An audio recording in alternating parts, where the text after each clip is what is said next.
Student loans.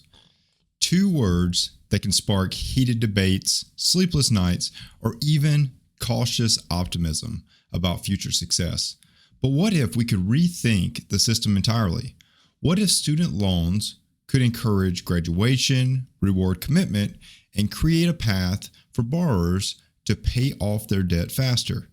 Today, we are diving into a bold idea that could reshape how we approach student debt in America. So stick around, because at the end, I will also provide you some proven strategies that could help you pay off your student loans quickly and efficiently. Let's get started. Welcome to the Financial Mirror. Where future success is reflected in our knowledge of fixing the one thing we can control, ourselves.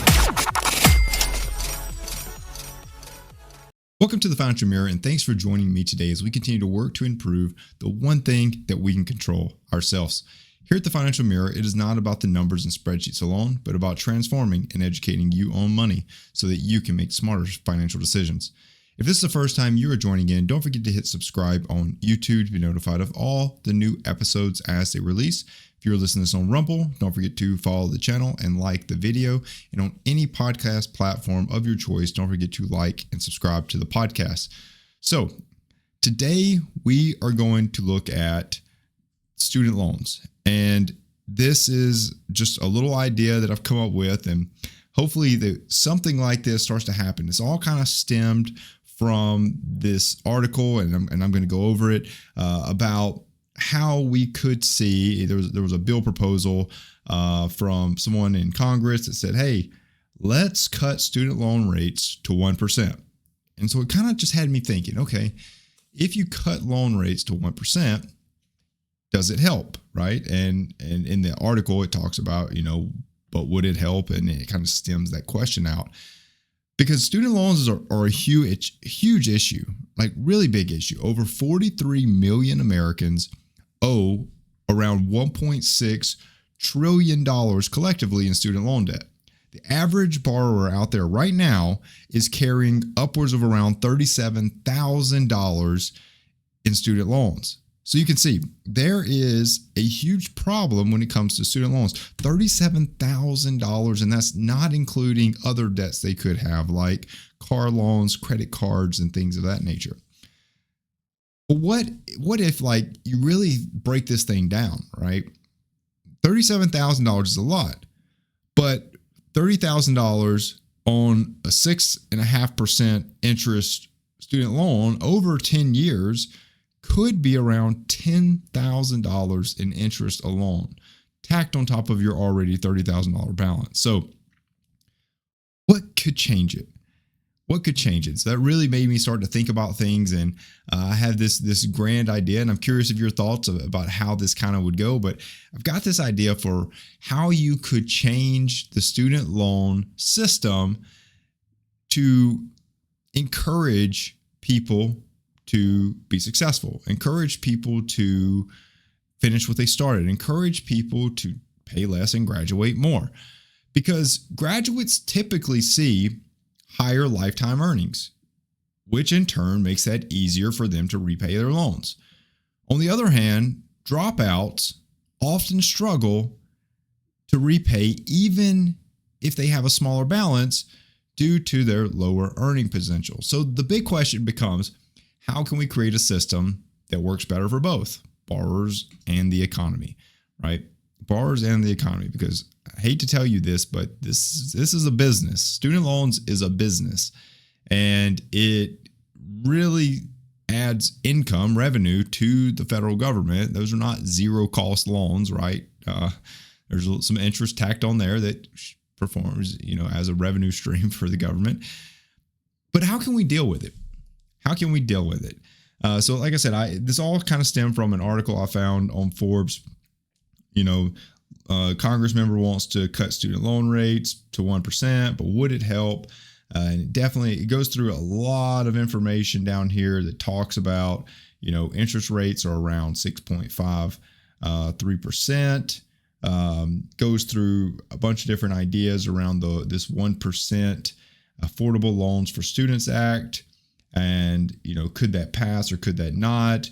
But, like in all honesty, dropping it to 1% doesn't help if we're not addressing the fact that people are dropping out, right? Let's be honest. Dropping out of college has some pretty serious financial consequences. And here's why. Here's why it's a critical issue. Borrowers who drop out are 4 times more likely to default on their student loans compared to those that graduate. 4 times more likely. Without a degree, your earning potential remains limited. And that makes it harder to pay back these debts. Even if they're smaller, it makes it harder. More people that drop out, then more times than not, I would say, are due to some variety of reasons. Very few times would I tell you that we have this person that they're dropping out because there's a higher paying job over here that doesn't require a college degree and they're diving into it. I don't think that's the norm. I think the norm is life gets in the way, something happens, financial struggles, some root cause occurs, and then they drop out. Okay, so but that's a problem because graduates that finish, right, people that graduate actually reap the benefits because they have a higher lifetime earnings rate, and that is a big deal when it comes to paying off your debt, right?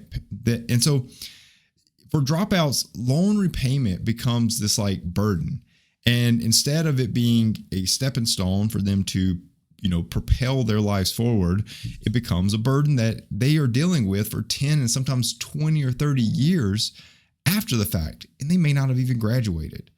They may not have ever got to earn the money. And, and we can all have the debate. Like some college degrees, it costs $50,000 to earn the degree and the degree pays $20,000, or, $100,000 and the degree pays, $40,000. Sometimes the return on investment for a specific degree is just not there. So you have to ask yourself, is it worth it? And I've done episodes on that in the past. I'm not going to drive that one into the ground. Today, I'm talking about this new student loan system that I envision. This is not something that's going into effect. If you agree with the idea, I encourage people to talk about this, because this is the type of things that could really help boost the economy, boost people's financial life. So anyways, what is this solution? What is this proposed solution that I'm talking about? I want you to imagine a system. Imagine a system where student loans aren't just a burden, but they're a motivator. That they motivate people to do something, right? And in this case, it motivates people to graduate, right? Because I just talked about how people who graduate have higher lifetime earnings, meaning they make more money. People that are graduating college, they do make more money. And this is not discounting people that have high earning jobs that never went to college. I'm not talking about that. That's easily a thing. Like there's tons of jobs out there, tons of career fields out there that are making great money and they don't require a college degree. There's a group of people out there that aside of this that are going to say, well, if you took and translated 5 years of work experience where all you do is make money and earn new skills, you could then translate those into higher earning jobs. Whereas someone else is going to school, they're not earning money, they're only spending money, and then they're going to come out and start in about the same area, right? So is it worth it? Not debating that. Like that's not what this episode's about. But what I am here to say is student loans are an enabler for you to have higher lifetime earnings. They are. They help you, propel you to where you could go get a college degree, come out of school, be, that those skills translate into a workforce that would be you'd be attracted to or attractive to for an employer, and you make more money, right? So how can we do it in a way where people are leveraging this student loan system and benefiting from it? So kind of want to talk about this in 2 ways. So it starts out with, and I'm going to kind of break this down. it's kind of the first 3-part structure, right? 3-part structure. The first part is person comes into school, they have no payments during school, right? That's kind of how it is today. People go to college, they collect student loans, and they don't have to make a payment until after they finish or drop out, right? Until they finish school, whether that be through graduation or non-completion, they don't have to make payments. Now, here's the thing. School systems should be educating their students that this is an option. You can pay money during your student loan payoff. And in this proposed solution, it would be encouraged for people to pay at this interest-free time, right? No interest is being accrued. No interest is being added to anything or at all to their loans. So if you take out $20,000 and you paid back $20,000, you would pay back $20,000 while you're in school, right? The second you graduate, interest starts accruing. So that hits me into the other 2 parts of this structure. So no payments while you're in school, same as it is today. No interest while you're in school, same as it is today. I think there are some that may accrue interest while you're in school. I'll double check myself and make sure that I provide that. But after you finish your schooling, you go into one of 2 buckets. My graduates, you get a flat 1% interest rate on your loans. It's simple, it's affordable, and it's rewarding. You graduated, right? You get a 1% flat tax on your student loans. People that didn't finish, my non-completions, my dropouts. We could see this as a flat 6% rate or a variable rate tied to the market that could help in reflecting, the higher risk of a potential default, right? But there's a cost. By not finishing your degree, you accrue more interest. Now, why does this system work, right? No payments during school, so interest-free, they can make payments. Graduates, they automatically get a 1% rate for the entirety of the loan payback. Dropouts, they get a flat 6 or variable rate depending. But it works because graduates are rewarded for completing their degrees. They get a low fixed interest rate, incentivizing them to stay in school, finish school, and move into that category of people that have higher lifetime earnings. Dropouts, they face a higher rate, and so that kind of helps students, encourage them to think twice before leaving college without that degree. Encourage people to stick around, finish something you started. That's how this whole thing goes, right? That's how the system works. That's why it works. So if you look at it, like if you graduated with $100,000 in loans, you went there for 4 years and you graduated, you get your 1% fixed interest rate on this loan. The total interest that you would pay for that loan is about $10,000, right? It's about $10,000. That's pretty good, right? Pretty good. You could probably pay the $110,000 back fairly quickly with your higher earnings. On dropouts, let's say you went to school for 1 year, right? So let's take the 100,000 divided by the 4, and let's say you dropped out with $25,000 in loans. At 6%, the total interest over 10 years, same 10 years, is about $8,250, right? So yes, you have a smaller balance, but if you want to come out and say all college graduates are paying about the same in interest, that would be true. One finished their degree and paid $10,000 in interest and now has an opportunity to have higher earnings, while the dropout had $25,000 in loans, paid about a little bit less, $8,250, but they're also going to make, potentially a little less money over the same period, right? So the system creates this powerful incentive to graduate. It ensures accountability and it aligns with real world financial outcomes. But if you take a look, there's also broader benefits for doing that, because many would say that the system is okay, but it's not fair, right? But here, let me tell you why the system is not just fair, but it's also smart for the economy. Graduates are statistically more likely to repay their loans in full. That leads to lower default rates.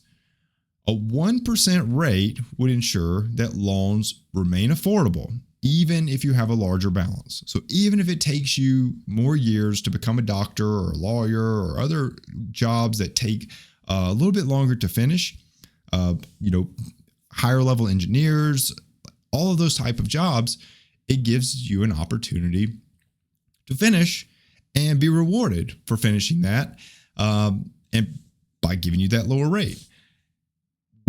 That helps drive one, economic growth, because with faster repayment, borrowers can start to invest in things like homes and businesses and retirement, and that helps fuel the broader economy. But it also helps with providing more skilled workforce and increased productivity. Right now, there's a lot of jobs, like certain fields, that are struggling to get qualified talent into those positions. If these jobs are requiring, if these lines of work are requiring people to have college degrees, and we're not incentivizing people to graduate, only incentivizing them to go try it out, we're not really equipping or building a workforce that's ever going to fill those positions. So there's huge economic growth in incentivizing graduation, not just incentivizing people to go to college. Incentivize people to finish. Incentivize people to be in a position to have those higher earnings throughout their life. So it's sustainable. It's a sustainable revenue model, because graduates are going to pay a lower interest rate, but they borrow more. They're more reliable payers. Dropouts are going to pose a higher financial risk, and they're going to be offset with that higher rate, right? Like, that's just the way it is. So this proposal strikes a balance between not only fairness, but financial stability. But what about those that are already dealing with loans, right? That's a good process. And one day I hope something like that happens. I hope some type of incentive like that happens, that we can start to encourage people to finish, encourage people to graduate. Graduates have historically had higher earning potential. They have. So how can we move into a world where people are being incentivized for finishing, incentivized for graduating, incentivized for making sure that they're putting their best foot forward into the workforce to make good money and not become a financial burden to the government or the people around them, right? That's really what we're trying to equip people with, a financial foundation that can provide, that can grow, that can build the wealth that everyone desires, right?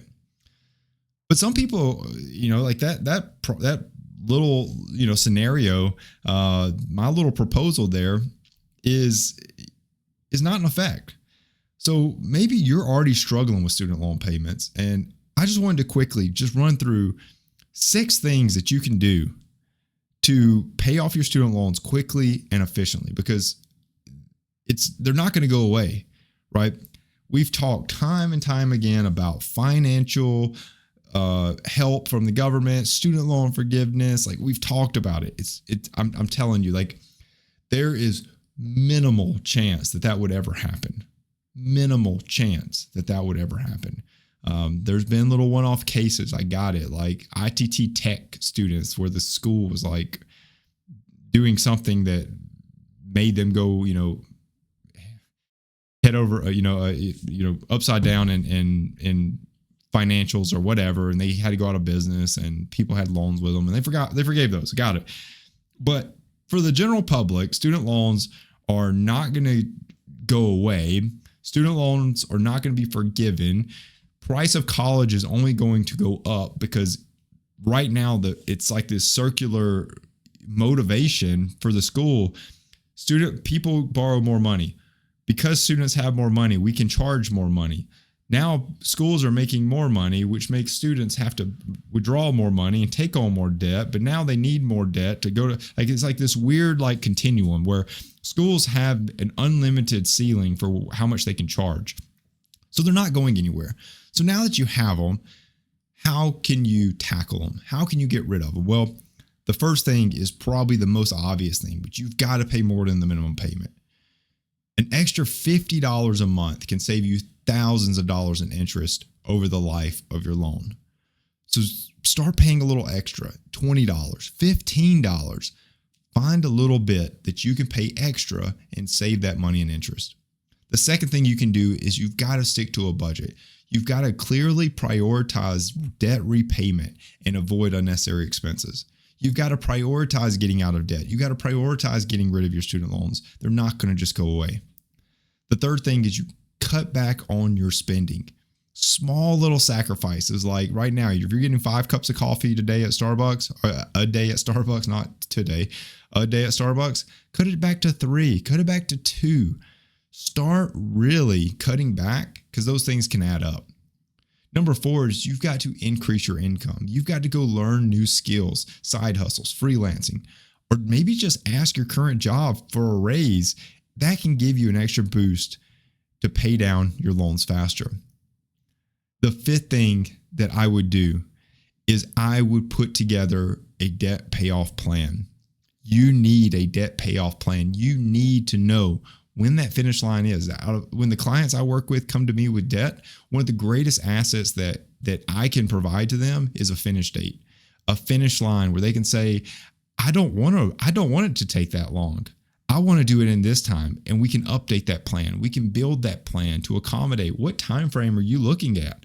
Because if you want that time frame, I can show you how to make it happen, and then you can make the sacrifices to get there. But you need a debt payoff plan. And the sixth thing that I would do is just tell you, stay motivated. Celebrate those little small wins along the way. When you pay off that smallest account, celebrate that. When you start working through and paying off these accounts, celebrate that, because every dollar you repay gets you closer to financial freedoms. Pay off loans is probably one of the biggest things that you can do. Paying those loans off take tons of effort. But when you have a focused plan, you can crush your debt and take control of your financial future. So I hope you got something out of this episode. I wanted to kind of bring this little proposed solution out. I would love for it to catch on, or something like it that incentivizes graduation, because that is truly how we can start to influence people who are graduating, people that are finishing, people that earn something with those student loans. First off, they have the motivation to pay it back, right? Because they can reap and see the benefit of what they did. But the second thing is higher earning potential, more equipped, skilled professionals in the workforce. All great things, but we've got to encourage it. We have to incentivize and make it worth it for people to finish. So student loans are a challenge, but they're not insurmountable.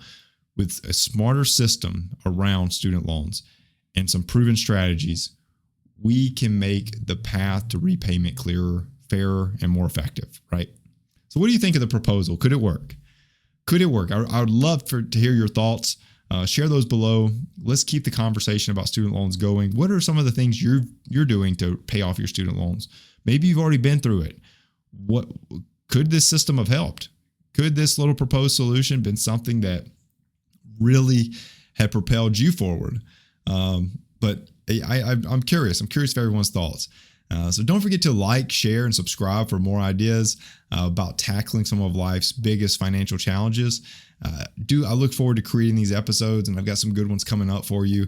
So thank you for watching, and I really hope that you take the time to put together a get out of debt plan, because there's nothing more freeing than the feeling of not being in debt. So till next week, continue improving the one thing you can control, yourself. Peace. Well, that wraps up today's Financial Mirror. Join us next week as we continue to work on ourselves, change our mentality, and to commit to achieving the success we always envisioned. Regardless of your platform, help us grow as a community. Please like, subscribe, and share with the people in your lives.